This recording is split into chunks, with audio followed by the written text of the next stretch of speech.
Javier. ¿Qué tal, Parece Clara? mentira que estemos hablando de venganza, de grieta, pero bueno, eso forma parte de una Argentina muy especial. ¿Cómo ves este momento? Para mí la economía argentina está en una situación extremadamente delicada. Básicamente te diría que los fundamentos de la economía argentina están podridos, eso lo venimos sosteniendo sistemáticamente con mi colega Diego Giacomini. Argentina tiene que, para poder ser digno de crédito, necesitaría un superávit primario de 3,5 puntos del PBI. El estructural hoy es 1,5 puntos si alcanzara el déficit cero, cosa que no lo va a alcanzar. Las nuevas medidas anunciadas profundizan el déficit fiscal.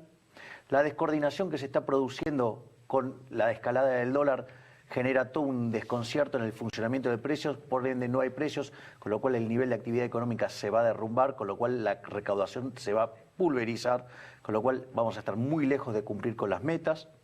Y además hay un desequilibrio monetario enorme. Ese es lo que está, digamos, en la parte estructural de la economía, que tiene unos problemas muy grandes, por lo cual la Argentina camina hacia un default inexorablemente, porque el Fondo Monetario Internacional no puede seguir sosteniendo este delirio que es la política fiscal argentina, en especial con lo que ha estado pasando en estos días, y una vez, digamos, desatado el default, ahí, digamos, viene toda una reacción en cadena en materia monetaria. Entonces, ¿qué es lo que debería hacer el gobierno para evitar esta situación? Bueno, una de las cosas, ahí se abrían tres caminos. Por un lado era hacer un giro hacia el populismo, dado el cachetazo electoral, mantener la misma línea o hacer un giro a la ortodoxia. ¿Qué es lo que requiere la economía? Un giro a la ortodoxia. ¿Qué prefirió hacer el gobierno? Ir hacia el populismo. Entonces ahí aparece esta cuestión.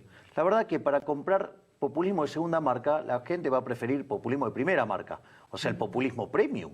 Sí, sí, total los tiene las dos al alcance de la mano.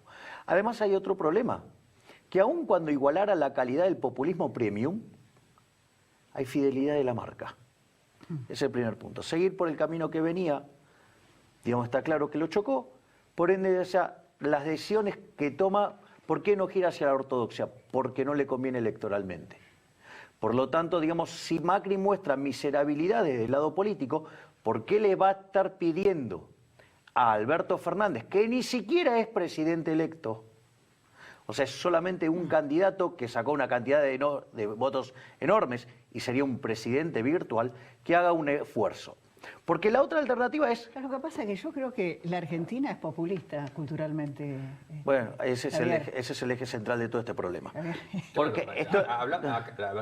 yo sé que a los televidentes les cae mal a muchos, pero lo que está relatando muy claramente Clara es la gente que quiere ser populista. Por eso, esto es a lo que quiero ir ahora. Cuando vos no sos populista, no te votan. Ojo, porque la ortodoxia tampoco la quieren, yo creo que buena parte, ni los empresarios, ni muchos sectores del poder, no es solamente el ciudadano, No, está bien, los pero, factores de poder. A ver, yo quiero... Hoy quienes más están pidiendo turno para hablar con Alberto son los empresarios. No, está de bien, hecho, pero, hoy ya vio con 3. Está bien, pero yo quiero hacer este punto para señalar la inconsistencia entre la política y la economía. Porque, ¿qué es lo que pasa? La única forma que esto se podría parar, dado cómo está el gobierno, y supongamos que podría llegarse a sobreponer a la miserabilidad del gobierno, el punto es, ok, ¿qué tendría que hacer Alberto Fernández? Nombrar un equipo económico sólido, ¿sí?, con formato bien ortodoxo y poner las cosas en orden. ¿Pero lo va a hacer? No, digamos, porque ese es el eje central. Primero porque la base de sustentación política de Alberto Fernández es elegir economistas a los que yo llamo los baby Helbar. Es decir, el impresentable de Álvarez Agís, el impresentable de Culfas, digamos, la ignorante Marco del Ponte. Eso, digamos, es el formato de economista que tiene. O sea, ahora, con ellos convive Guillermo Nielsen.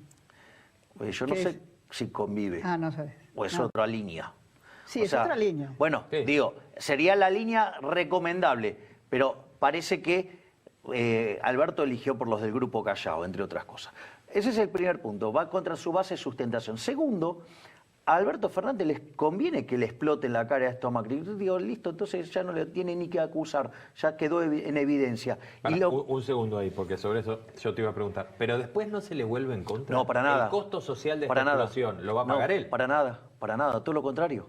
Porque en realidad, una vez que se le prende fuego la economía a Macri, él la va a tomar en el quinto subsuelo, va a hacer lo mismo que el kirchnerismo, va a agarrar el rebote y lo va a capitalizar políticamente.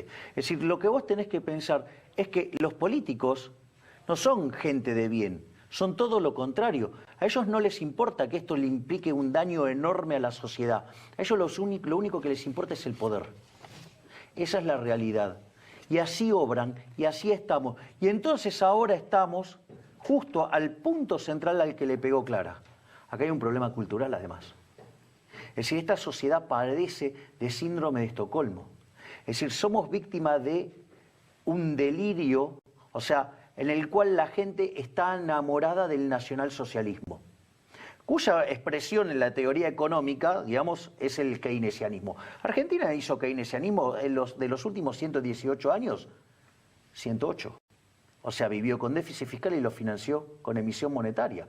De ser el quinto país más rico del mundo, somos 65 y cuando venga la crisis vamos a estar sustancialmente peor. Ahora, yo me quedo con... Siempre me choca la comparación del nacionalsocialismo con el keynesianismo que haces vos, por eso me quedo pensando. Espera, Rubén, esto no lo digo yo, lo dice el propio señor Keynes.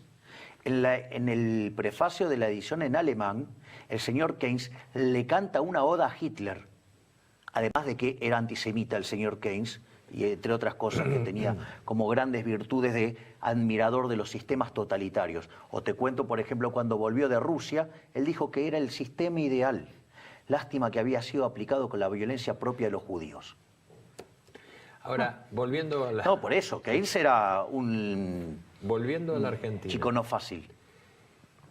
¿Qué horizonte ves vos? Pero yo no estoy hablando del horizonte tan cercano como tenemos, que es el del 10 de diciembre, que tenemos una elección en el medio, quizás un balotaje. Ahora, ¿qué horizonte ves vos después para Argentina? Porque acá no hay nadie que esté planteando hoy una reforma, ni siquiera en los términos en los que le había prometido Macri cuando hizo la campaña en el 2015. Me parece que es una de las preguntas más inteligentes que aparece en esta escena. Si vos me preguntás cómo está hoy la economía, y esto porque sirve para acomodarla. Para mí hoy la economía se parece a abril-mayo del 89, ¿no? Digo que es la antesala de la hiper, con la ventaja que en ese momento ya tenías un presidente electo, que era Menem, y estaba dispuesto a asumir, por eso se adelantó.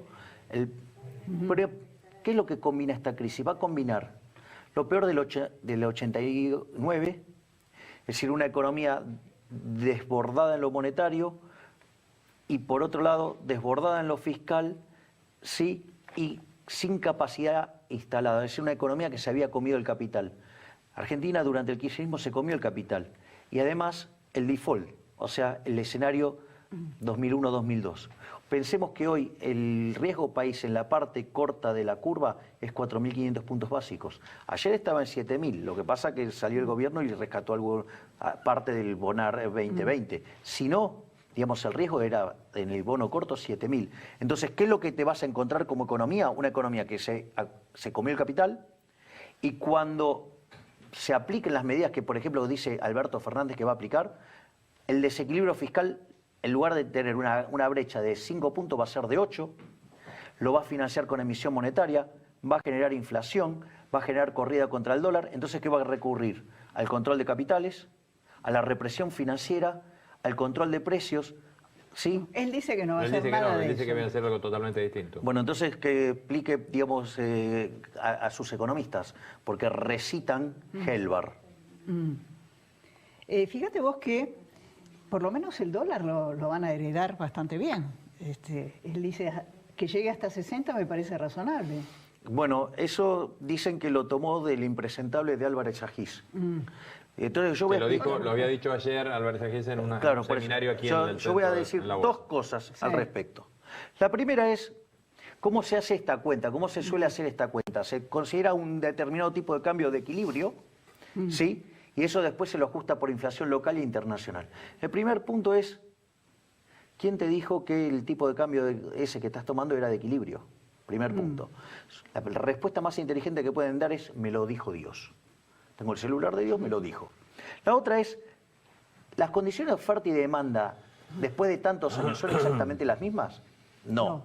Con lo cual, pero supongamos que por casualidad fueran las mismas, que ¿quién te lo dijo? Dios. Ok. Después necesitas tener la evolución de todos los precios, de todos los bienes de todo el mundo durante todo ese tiempo. No existe eso, ¿ok? Ese número no se puede hacer. Ahora, digamos, con lo cual requeriría de la capacidad de Dios. Pero supongamos que ahora Dios toca al joven Emanuel y le dice, vos sos el elegido, y entonces, en esa lógica, él dice que va a controlar la inflación controlando la distribución del ingreso. Es decir, va a controlar el precio de todos los factores, va a controlar el precio de todos los bienes y la productividad de cada uno de nosotros. Es decir, algo que ni siquiera se animaron los soviéticos. Ahora la pregunta es, ¿por qué dice que la va a bajar gradualmente? Porque si pudiese hacer eso, la va a bajar de un día para el otro. Ya tenemos que cerrar, pero sos muy negativo en cuanto al futuro económico de la Argentina. Cortito, porque no estemos... Absolutamente. Sí, absolutamente. Como dice mi amigo Lázari, me temo que mis hijos envidiarán el bienestar de Somalia. Bueno. Javier, gracias.